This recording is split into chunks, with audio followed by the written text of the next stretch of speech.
So we're coming up on July 5th. That was the day I had my accident, and my wife and I both lost our legs. Thought I would tell the story about it since we're at the anniversary. Kind of start from the beginning. I My wife and I both worked out. I got a bad back. I thought, hey man, give this exercise thing a chance. I'm 50. Everything else didn't work. Pain reliever, all that other crap. Chiropractor. Still felt like crap. So I was working out twice a week. And my wife kept in pretty good shape. So we decided that it was the 4th of July. We both work in factories. Decided that I would take her up north along the Michigan coast, and we'd go for a ride. And at first I was like, we'll just go up there and we'll find something. It's 4th of July, so I called ahead. Got a great place with a little jacuzzi tub in it up in Whitehall called the Weather Vane Inn. Great place. So anyway, time off. We headed out on the 4th. We went up there. Once we got to, basically drove from just outside Grand Rapids up to Muskegon. And then north of Muskegon, we went around the lake, and then we came out on the lake shore just north of Muskegon. And we followed the coast all the way up, and then when the coast ended, we just took another route and kept going north. We made a few stops, got some food. We rode a 2008 Harley Road King. I'd had it for like 20-something thousand miles and did all the work myself. Fell in love with that bike. Big fishtails out the back. Typical Harley crap. Anyway, it was a great ride. Probably definitely my top 3. We had such a great time, and we got to go just up Lake Michigan coast. Is beautiful. We went quite a bit more north, a couple hours north of Muskegon, and I actually drove my wife right past I'd surprised her where we were going to stay. I drove her right past the hotel we were going to stay at, went right through Whitehall. Beautiful area. So anyway, we went up and everything was good, and then all of a sudden our bike breaks down, right? The battery dies. And where we were, the closest place to get a battery is Whitehall, but we're like an hour or two above that. We tried to push it down a hill. It's like 90. And we went to the shops. Anyway, pushed it down a hill. Couldn't get it to start. It was kind of in a rich neighborhood, and I thought, these guys aren't going to want to help a couple of leather-clad Harley people. I was wrong. They all pitched in, and they helped us enough to where we got the bike started. Headed directly for the parts store in Whitehall. Made it there, no problem. Bought a $160 battery, I think it was. And I had just fixed the Harley. It's a long story. It's old and the part was obsolete, so I had to get it off eBay and put it together. And then I had a minor issue, so I had to buy a part before I left.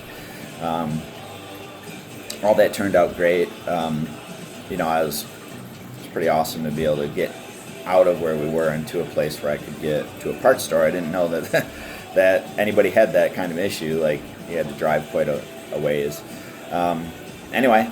Then we head back, and we meet up with some friends in Whitehall and sit at the park and watch the fireworks.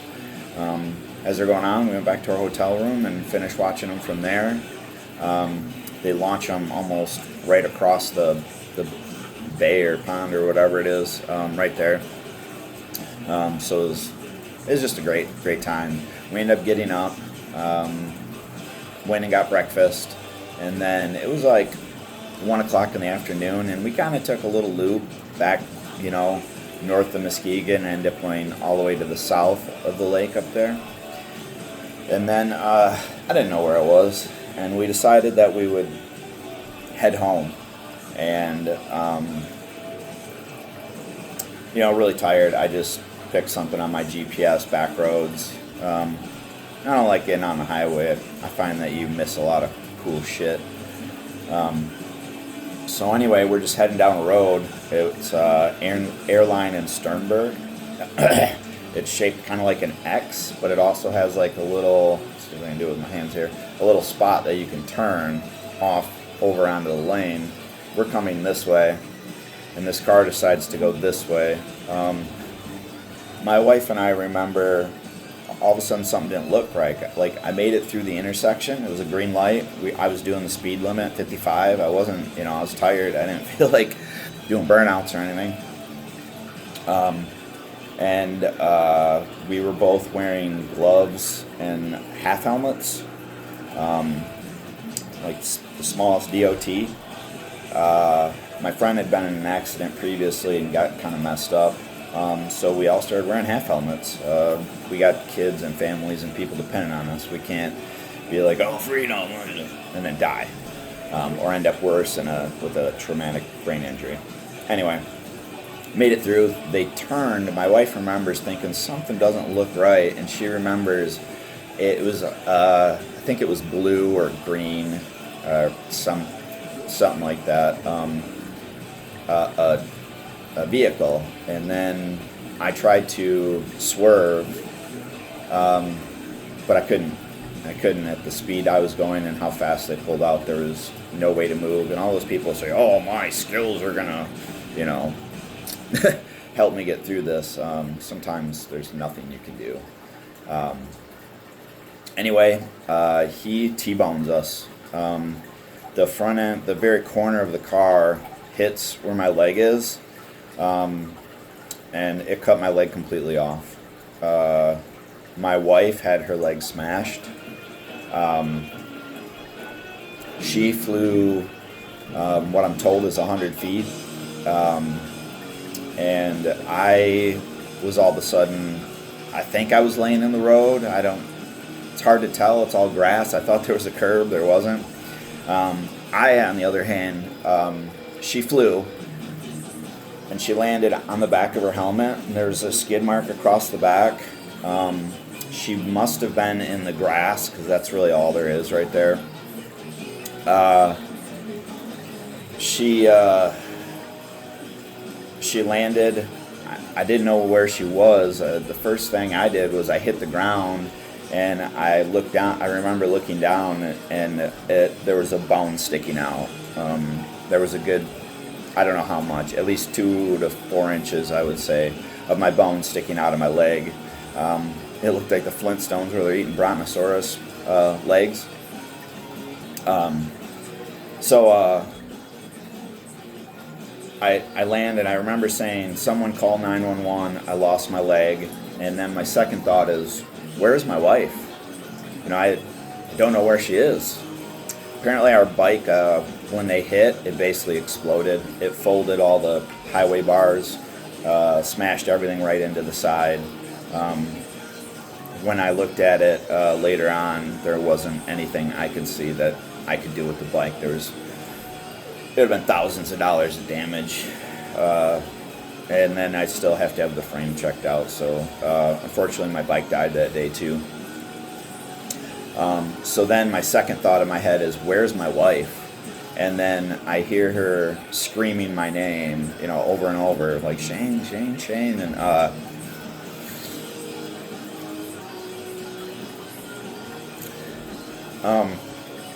I thought, man, if she's yelling, that means she is alive. So, some of it's blurry. My wife remembers nothing after the car. I stayed awake until I made it to the hospital. Usually people don't remember their crash. I don't know if your brain, it's too traumatic. I don't know what the deal is, but you'll find that most of the people you ask that have been in serious, accidents, they don't remember crap.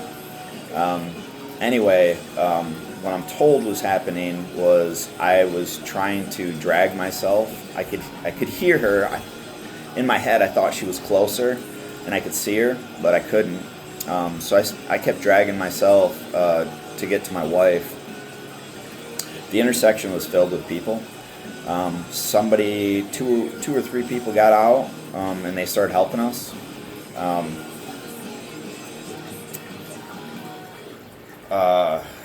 Sorry, it's kind of tough to get through. Somebody was helping her. A guy was trying to help me, but I was dragging myself, and he didn't know what to do. A little overwhelmed. I mean, obviously, it's a crazy thing. And so another lady got out, and a guy got out. He had his boat, so he grabbed beach towels, and they started trying to stop the bleeding from me and my wife.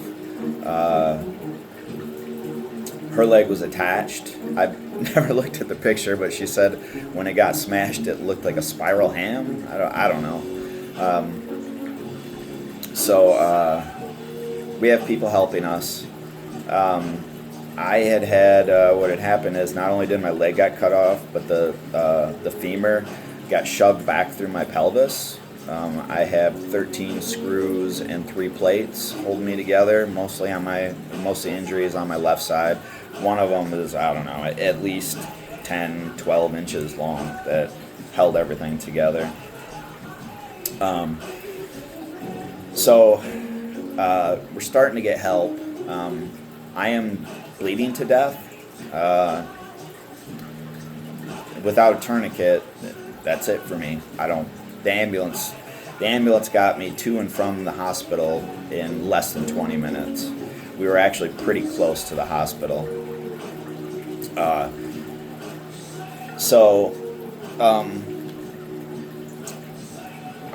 I'm pretty bad off, obviously. I also fractured my shoulder, and I've got a plate up there and like 5 screws. But a woman came up, and she said she opened up her car door and she ran out. Her name is Kate. She came up to me, and I could not breathe when I was laying down. Obviously, I had a lot of damage. My femur shoved back through my pelvis, so they don't know what the extent of my injuries is, but I can't breathe when I'm down. I also fractured some ribs and had, the traditional burns down the arm. Cement really gets you.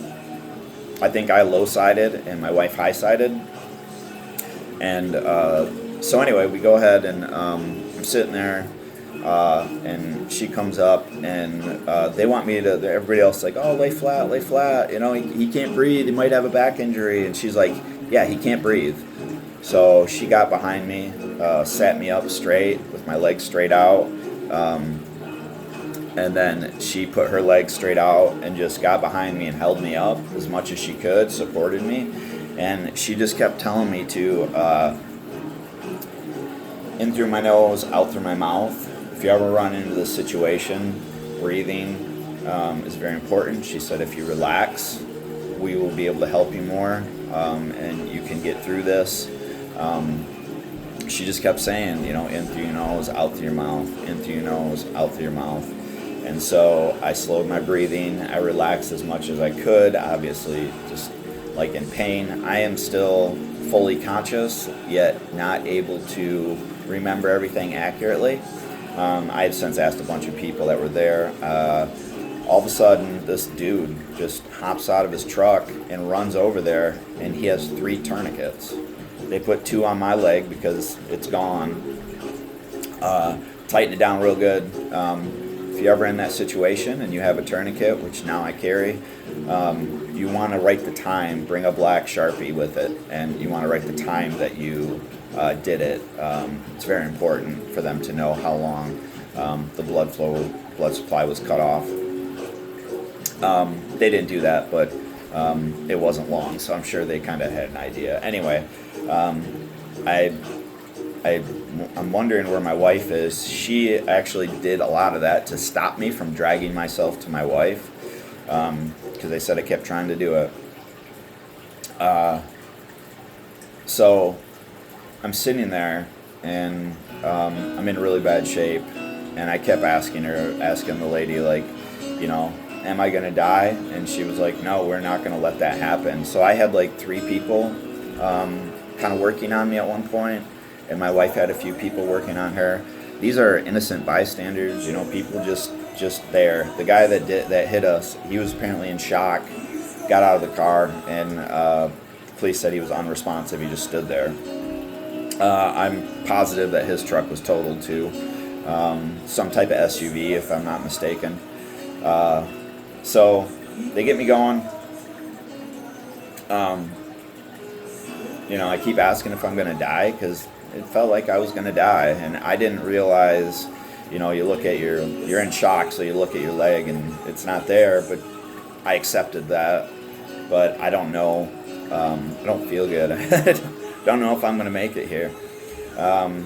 So they get the tourniquets on, save my life. That guy, I talked to him on some Facebook thing, and he said, yeah, I'm the guy, with the tourniquets. And I was like, you're my hero. And this guy didn't even accept that.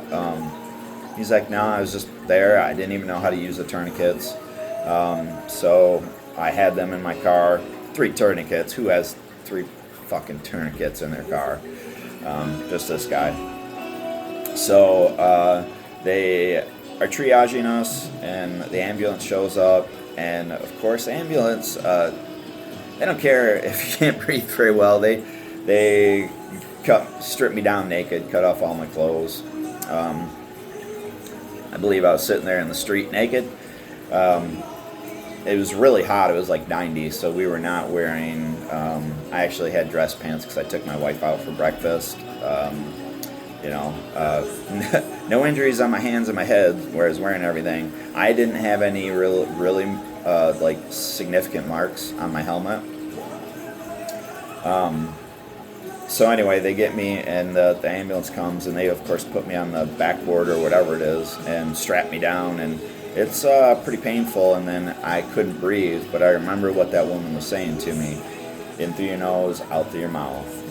In through your nose, out through your mouth. So that's what I kept doing. I remember them asking me questions, and then I asked them the same question, like, am I going to die? I believe they answered me no. They took me first because I was, bleeding to death. So I get to the hospital. Super painful ride. It was only like 7 minutes or 5 minutes or whatever it was. And I go in, and they take me into the OR, and apparently the doctor was asking me questions. Oh, how you feel? I'm like, not too good, doc. I'm apparently cracking jokes in there, and I asked them if I was going to die. I don't recall them answering me. I'm sure they were busy trying to save my life. Turned out I think I need like 9 or 10 units of blood, so more than I had in my body to start. The doctors, are asking me questions, and finally I'm just like, I don't know, and I think I'm gonna pass out, and I pass out. I wake up in the ICU. I know my wife was alive when I passed out, and they told me that she was okay, I believe. I was heavily medicated, so those first few days, and surgeries and stuff, I see my surgeon every few months, and so I finally asked him the questions about how I behaved when I got there, and typical, you're you don't really change just because you got ran over. And I frequently kind of make jokes, little dark humor. Anyway, like some of my jokes I just kind of keep to my close friends and family. But anyway, wake up and kind of went through a couple surgeries. They had to make a 3D model of my pelvis to figure out how to put me back together. My doctor came up with a plan, and Still have a lot of pain in the hip. Injections do help. I will need a hip replacement. But my wife, she doesn't remember anything, so she wakes up and she wants to know where I am, and she's trying to get out of bed, and I'm like, hon, you can't get out of bed. You gotta stay in bed. And she doesn't know that that her leg is gone.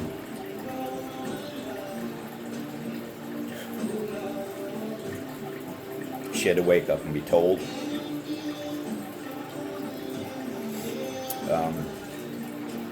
My wife is strong-willed, and sometimes she is I tell her she's a bull in a china shop. It's a good thing and a bad thing. Sometimes it can be bad, and when you need to push through, you can. And so she's up before I am. She sustained, she hurt her hands. She's had to have a trigger release, and she's had some hand issues. Of course, she's not perfectly great, but her leg, they did have to take it off. Mine is quite high up. Hers is a little higher. She didn't sustain any of the internal injuries that I did. She didn't have. Neither one of us had any internal injuries like our organs, which was great, obviously. She. I don't remember everything, and a lot of my close friends and family came. As time went on, people would tell us, "Oh, you're so inspirational," but you can't fucking take the time to send me a text, talk to my wife. How you guys doing? Like any of that stuff. It actually does matter. It matters a lot. So anyway. I start feeling better. My wife, who was up on a higher floor because she gets out of the ICU a little earlier, she was like, "I'm going down there. I need a wheelchair. Let's go. I want to see my husband." And so they load her up in a wheelchair and take her down to the ICU. And I know I had other people there. She comes down there, comes down and visits me, and it was an emotional moment. I don't remember it really well because I was on a lot of medications. They gave me the clicker, just wait for the light and hit the button. So yeah, everything was it was pretty bad, but we both made it through. We spent 2 weeks in the hospital. I'm not sure how long I was in the ICU. I remember waking up and I had all my close friends and family around me. People from work came in to visit me. The people that we met in Whitehall, my wife's friends, they came to visit us a couple times. Started a GoFundMe, which helped. We had good insurance, unlimited personal injury protection, underinsured motorist, which he was. And my youngest went and got us a lawyer because we don't know what the hell we're doing. I don't think we really needed the lawyer, at least at the time, but we have him for the rest of our life. We also have everything with our legs covered for the rest of our life, which, if you're going to be in this situation, it's a pretty good thing. So make sure you fill out your insurance as if you're going to crash. I also had all kinds of coverage from work, long-term, short-term.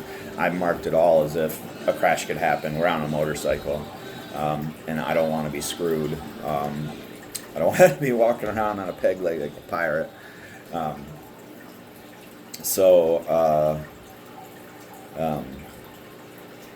A lot of people got us through, the doctors, the nurses. Every night we had a different crew. We'd have them for a couple nights, and then they would, they're on these swing shifts or whatever it is. But some of them took a personal interest in us, and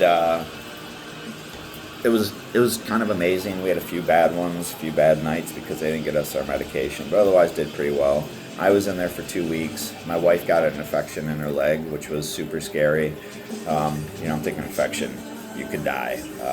I assume that's it. They had to take a little bit more of her leg and remove some bone. She was obviously doing way better than me because she's like wheeling around the place and like coming to my room. Like we ate lunch all the time. She had to come to me. At first they would tilt the bed up and I couldn't sit up, man. I was stuck. Even using my elbows, they had to raise the bed all the way up for me to be able to sit up at all. And I went from that to now I'm doing pretty good. I went to Mary Free Bed. Unfortunately, I had to go without her, and we were together, so it was a really emotional thing for both of us to be alone. And I asked everybody that had been visited us if they're going to come up to visit her. I headed back to Grand Rapids to Mary Free Bed. Great rehabilitation center. In the end, I was there for 2 weeks. But it was kind of funny when I was going to be put upstairs where Renee was in the hospital. She said, that room next to us is open. You're going to need to save that for my husband. She would not take no for an answer. Sure enough, when they sent me upstairs, I had the room next to her. So that was awesome. I made it to Mary Free Bed.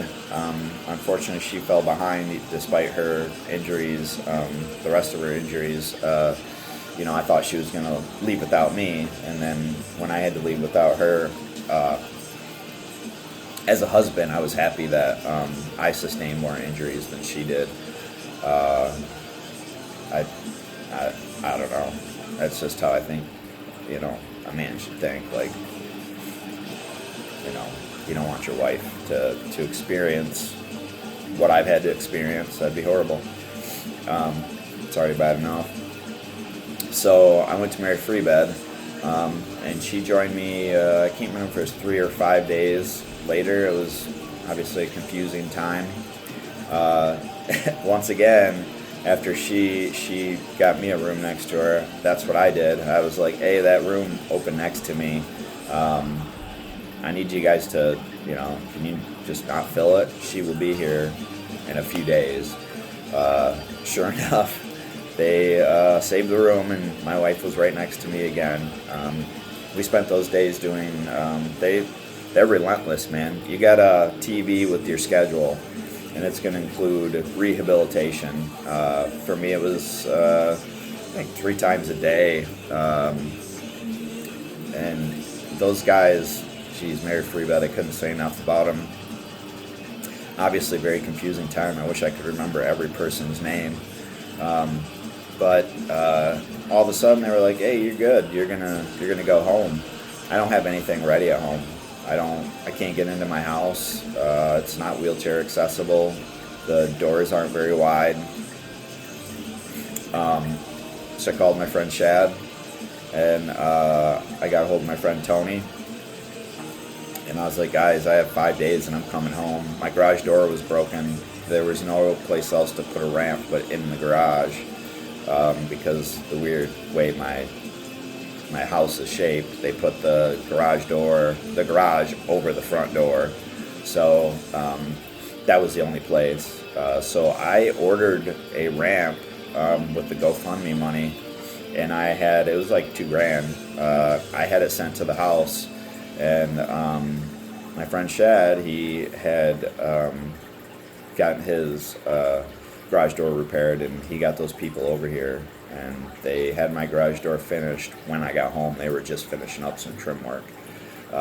Shad and Tony had to move a bunch of crap. I'm a motorcycle hoarder, so I'm sure they had a job. They put together the ramp for me so I could get into the house. Otherwise, I have to go to, they call it the Mary Free Bed Inn, some hotel or something, where I would have had to go, and then stay until I could get into the house. But they took care of it. For some reason, I don't remember leaving the hospital.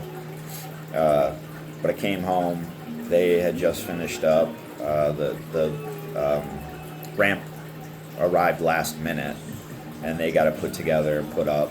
Otherwise, I'm not sure how it would end. You want to go home, but then I went home when I was all by myself. I'd been surrounded by people helping me and getting me to places. The bathroom was another one I couldn't really get into. I had to get this wheelchair that you just push with little tiny wheels, and I'd have to grab the walls and push myself in there. And then my wife, it took her a few days, maybe 3 or 5 days, I can't remember for sure. And she got out and joined me, and then we together, we were able to make it through. We had help from friends and family, her sister Lauren. There was quite a few people. We had another couple that early on took us out on their pontoon, which was pretty hard. We had to hop for one.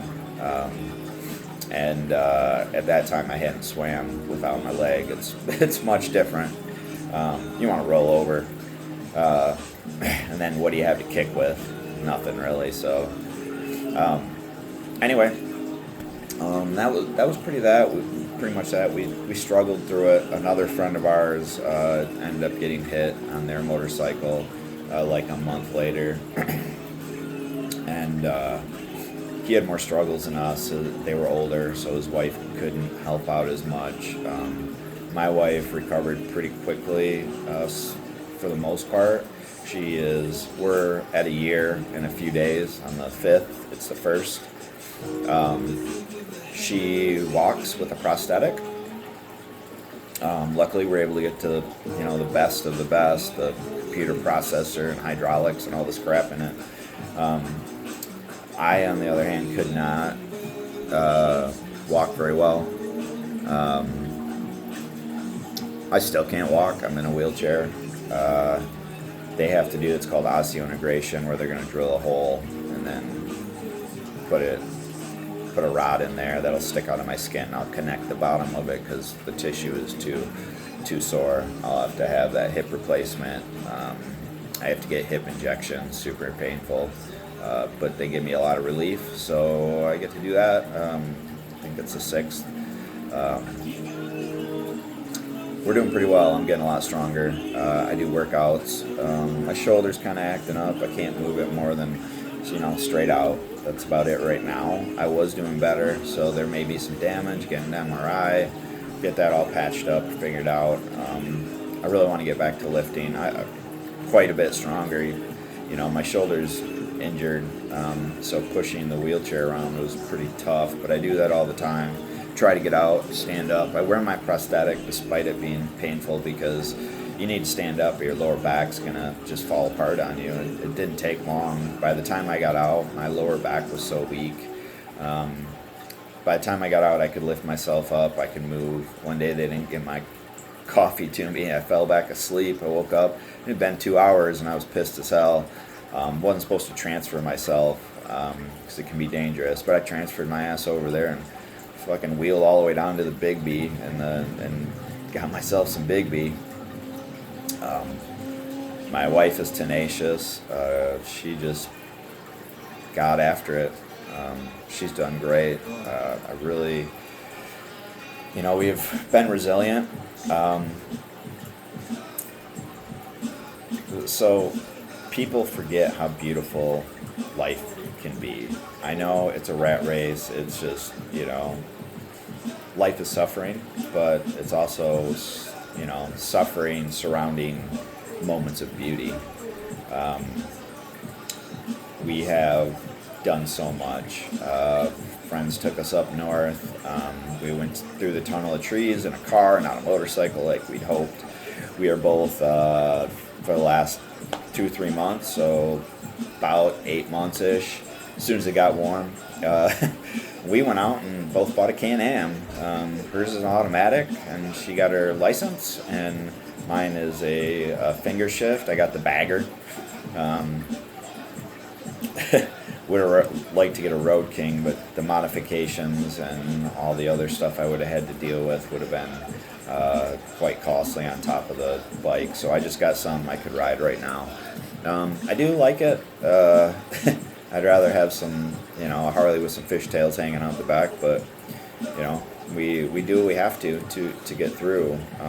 And if you're an amputee or a person that's sustained a serious injury, do the work you can. And make sure you do exercises. When those muscles get weak, it's really hard to get them back. Last week we went to Riviera Maya to Mexico, right by Cancun. I did like a 20-foot cliff dive. My wife and I both did the cliff dive, and then we snorkeled. I have water therapy, so I was really confident in my swimming ability, and my wife don't care, she's swimming. So we snorkeled. It was awesome. My wife's fish tank was behind me. Then we were in the cenotes, so the freshwater, where the Maya got their water from. Went down to the Yucatan Peninsula. We went in a cave and snorkeled in there, and then we went to where the freshwater and the seawater meet, or the ocean water meet. So and did some snorkeling there. It was very hard. My friend Shad and Mary both helped me out. I could not have done this without them, and our tour guide, who was awesome. This dude he would dive. He can go down for like 2 minutes, 2.5 minutes. He said does spear fishing, so he's like all set up to be able to do that. We went and we got the big package and the great room, and were treated like kings and queens, which was pretty crazy for working class people like us who, if we drive up north for a couple nights, then that's a trip to us. This was 5 days in an all-inclusive resort with upgraded package. So we had preferred club. We had our own little bar area, and it had top shelf liquors and stuff. So, but my point is, we got to see another beautiful place. We have been all over. Our friends, another friend, Jane and her husband, they've taken care of us. I can't say enough for all those people. I'm leaving everybody out. It's hard to. I'd be naming 20, 30 people that really did a ton for us. So I guess that's pretty much the story up to date. It's about to be the 4th of July. I think I'm going up to my friend's Tony's. He just built a house and has some land. His mom lives right by him. We love them. She brought my wife a leg lamp when we were in the hospital. We thought it was hilarious. Plus, I've always wanted a leg lamp anyway. So we've had a lot of tears, a lot of happiness. I'm not going to say everyday life doesn't suck. We're both still on medication. I have to take oxys. I take this nerve medication that if I missed it once and I can't remember 2 or 3 days because it's a pretty heavy medication, gabapentin. Don't miss time, with your medications. It's just, if you want to skip the pain med, that's up to you. But the overall everything, you got to stay on the regimen until you're ready to get off. So I'm waiting for insurance to okay me. My wife and I are always looking for new things that we can do to kind of beat the odds and enjoy life. I think just in general, we forget about the beauty. I remember the first time they took me outside, my wife talked them into wheeling us outside, and we went out to their little park there, and it was still summer. And I remember thinking how beautiful, and it started sprinkling, and it was just, I just wanted to stay out in the rain. It just felt awesome. I don't know why the rain felt so good, but just being outside, man. Don't forget the beauty in life. we have a lot of work ahead of us. We still have a bunch of therapies. We still aren't working, but we're covered for that for a while. So we don't have to stress about money. We're getting close to what we were, and we don't spend as much because we don't go out as much. I can't say enough about how far my wife's come. I still work pretty hard, and I just want people to know that if you're in these situations, you can make it. We've met a few people along the way and tried to help them out through their amputation. I wish I was more of a success story, like walking wise, so that, you know, I can show people how you beat the odds. I will be walking eventually. It's just going to take some time. We want to take CPR classes and, like, you know, triage kind of thing through one of the local areas that does it. Sorry, I'm drawing a blank, but anyway, I guess that's my story for the most part. I think I kind of rambled on. I'll probably redo this and nobody will ever see it, but if I do decide to put this out, thank you for watching it. You know, if you're handicapped, you can do this. Just work. We all can have better lives. Riding our motorcycles is big for us, and just being out there, you know. I had to ask myself, is it dumb to go out there and just start riding again? Or is it because I love it and I'm overcoming? Turned out I love it, and so does my wife. We're going to keep pushing through and, you know, do work and get it done. Thanks for watching.